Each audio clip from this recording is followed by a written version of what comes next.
శ్రీమాత్రే నమ. జయ గురు దత్తాత్రేయ నమ.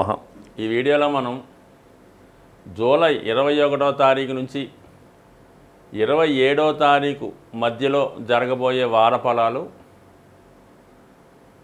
ఏ విధంగా ఉండబోతున్నాయి అని తెలుసుకుంటూ, ముందుగా ఈ వారంలో ఉన్నటువంటి గ్రహాల యొక్క సంచారాన్ని, స్థితిని పరిశీలించినప్పుడు వృషభ రాశిలో కుజ గురువులు ఒకే రాశిలో ఉండడం, కర్కాటక రాశిలో రవి శుక్రులు, సింహరాశిలో బుధుడు, మామూలుగా కుంభరాశిలో శని ఉండగా ఈ వారం ప్రారంభమవడం జరిగింది.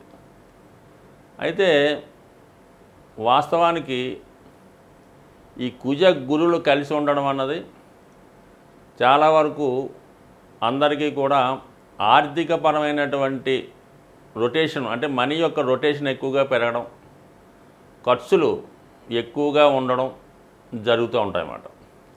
రవి శుక్రులు కలిసి ఉండడం ఏంటంటే ఒక విధంగా విశేషమైనటువంటి ధన వ్యయం, విలాసాల కొరకు, లగ్జరీ కొరకు ఖర్చు అవ్వడం జరుగుతూ ఉంటుంది.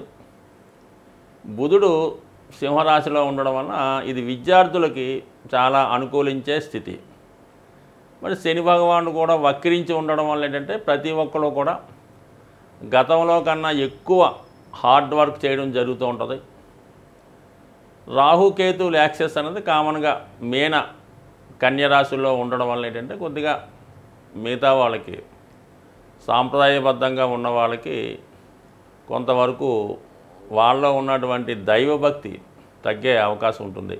కర్కాటక రాశి వారికి జూలై 21 నుంచి 27 మధ్యలో జరగబోయే వార ఫలాలు పరిశీలించినప్పుడు రాశి యందే శుక్ర రవి, ఇది ఒక విధంగా అద్భుతమైనటువంటి ధనయోగం ఏర్పడడం జరిగింది. అంటే లాభాధిపతి శుక్రుడు రాశి యందు సంచరిస్తున్నాడు, ఒక విధంగా చతుర్థాధిపతి.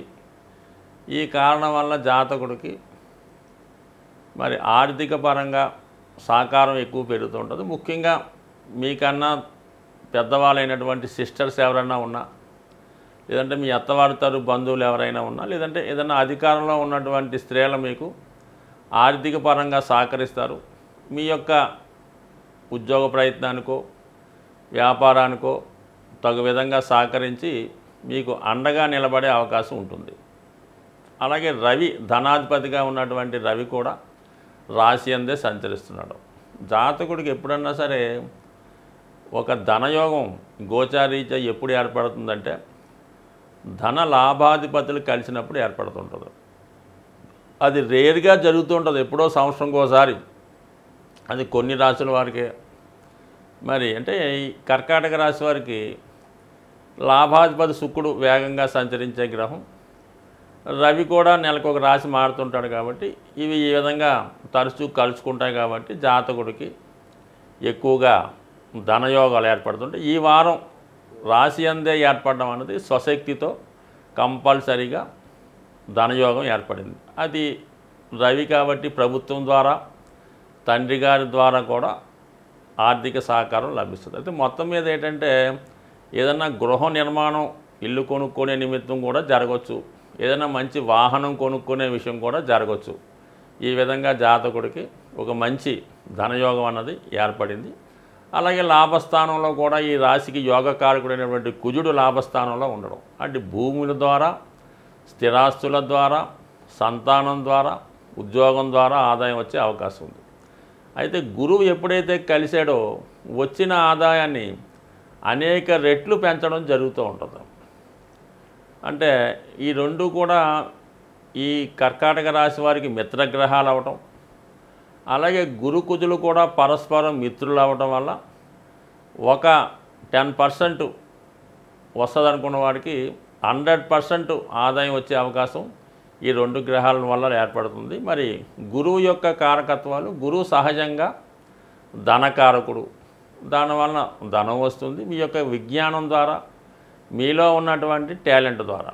అయితే కర్కాటక రాశి వారికి గురువు షష్టాధిపతి, రుణ ప్రయత్నం ద్వారా కూడా రావచ్చు, లేదంటే మీ యొక్క మేనమామల ద్వారా, తల్లి తరపు బంధువుల ద్వారా ఈ విధంగా మీకు మొత్తం మీద రాశిలో ఒక ధనయోగం, లాభస్థానంలో ఒక ధనయోగం, ఇవన్నీ కలిసి జాతకుడికి ఈ వారం విశేషమైనటువంటి ఆర్థికపరమైన లాభం ఉంటుంది. మరి ఈ సమయంలో మీరు ఏదైనా వాహనం చిరకాలంగా మీరు ఏదైనా వాహనం కొనుక్కోవాలన్నా, గృహం కొనుక్కోవాలన్నా దీనిని మించిన అవకాశం ఎట్టి పరిస్థితుల్లో కూడా రాదు. అలాగే గత కొంతకాలంగా జరుగుతున్నటువంటి అష్టమ శని ప్రభావం కూడా మీకు శని భగవానుడు వక్రించి ఉండడం వల్ల కొంతవరకు అది టెంపరీగా తగ్గడం జరిగింది. ఇక ధనస్థానంలో వాక్స్థానంలో బుధుడు ఉండడం వల్ల మీ యొక్క వాక్చాతుర్యం, కమ్యూనికేషన్స్ బాగుంటాయి. అలాగే బుధుడు ధనస్థానంలో రావడం కూడా ఒక విధంగా బుధుని కారకత్వాల ద్వారా కూడా మీకు ధనయోగం ఏర్పడే అవకాశం ఉంది. అది మిత్రుల ద్వారా అవ్వచ్చు, మీ యొక్క టాలెంట్ ద్వారా అవ్వచ్చు. మొత్తం మీద ఏంటంటే జాతకుడికి ఎటు చూసినా కూడా ధనయోగం ఏర్పడింది. అయితే కొంతవరకు ఈ బుధుడి పైన, కుటుంబ స్థానంలో ఉన్నటువంటి బుధుడి పైన అష్టమ స్థానంలో ఉన్నటువంటి శని దృష్టి ఏర్పడడం వల్ల కొన్ని సంఘటనలు ఆకస్మికంగా జరిగే అవకాశం ఉంటుంది. మీరు ఒకదాని కొరకు ధనాన్ని సేకరించి పూలు చేస్తుంటే అది వేరే విధంగా ఖర్చు అయిపోయే అవకాశం ఉంటుంది.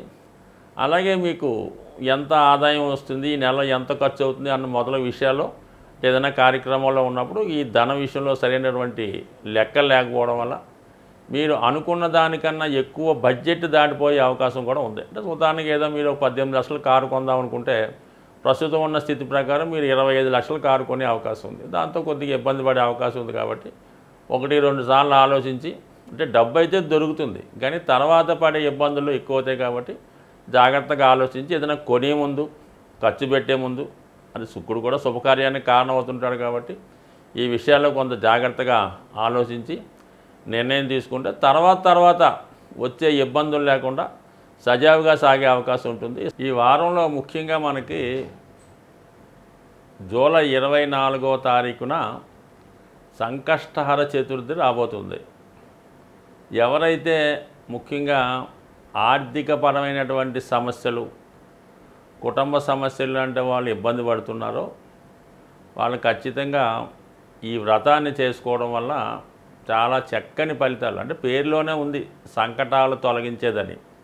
సో ఆ కారణం వల్ల ఏంటంటే మీరు స్వయంగా చేసుకోలేని వారు కామన్గా మీ ప్రాంతంలో ఉన్నటువంటి విఘ్నేశ్వర ఆలయాన్ని దర్శించి, కామన్గా ప్రతి విఘ్నేశ్వర టెంపుల్లో కూడా ఆ రోజు ఉదయం పూట గణపతి హోమాన్ని, సాయంకాలం పూట గణపతికి అభిషేకాన్ని ప్రదోష వేళలో చేయడం జరుగుతూ ఉంటుంది.